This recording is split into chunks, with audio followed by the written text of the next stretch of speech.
আইয়ুব আলাইহিস সালামের উপরে বিপদ আসলো। 1 বছর 2 বছর নয়, 18টি বছর পর্যন্ত রোগাক্রান্ত হয়ে পড়লেন।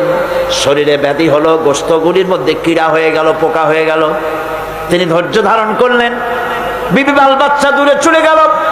জঙ্গলের ভিতরে যখন তার জিহ্বার ভিতরে পোকা হওয়া শুরু করে দিল, হযরতে আইয়ুব আলাইহিস সালাম তখন আল্লাহ রাব্বুল আলামিনের দরবারে দোয়া করলেন, রব্বুল আলামিন, এখন তো আমার জিহ্বায় পোকা ধরা শুরু হয়ে গেছে, আমার জিহ্বায় যদি পোকা হয় তোমার মতো আল্লাহর নামের জিকির কি দিয়া করব? আল্লাহ রাব্বুল আলামিন হযরত আইয়ুব আলাইহিস সালামকে ক্ষমা করে দিলেন, মাফ করে দিলেন, রোগ শেফা করে দিলেন। অধৈর্য তিনি হন নাই, ধৈর্য ধারণ করেছিলেন। হযরতে ইউসুফ আলাইহিস সালাম, হযরতে ইয়াকুব আলাইহিস সালামের চোখের থেকে তাকে সরায় দেওয়া হলো। এত বড় বিরাট বিপদ, সেই বিপদেও তিনি ধৈর্য ধারণ করেছেন।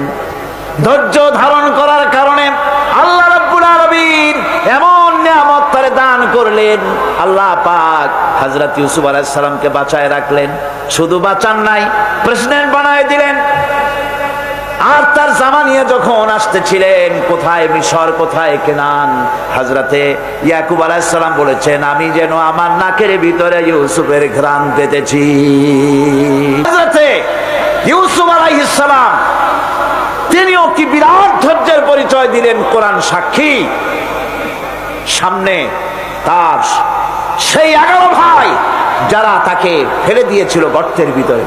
হযরতে ইউসুফ আলাইহিস সালাম ইচ্ছে করলে তো 11 জনকে মারিয়ে ফেলাই দিতে পারতেন, ঠিক কিনা? কিন্তু তা তিনি করেন নাই। 11 ভাইকে তিনি চিনেছেন, সাহায্য করেছেন। আর ওই 11 ভাই সম্পর্কে হযরত ইউসুফ আলাইহিস সালাম বললেন, লা তাসরিবা আলাইকুমুল ইয়াউম, তোমাদের বিরুদ্ধে আমার আজকে কোনো বিদ্বেষ নাই, আমি তোমাদেরকে মাফ করে দিলাম। সুবহানাল্লাহ, সুবহানাল্লাহ।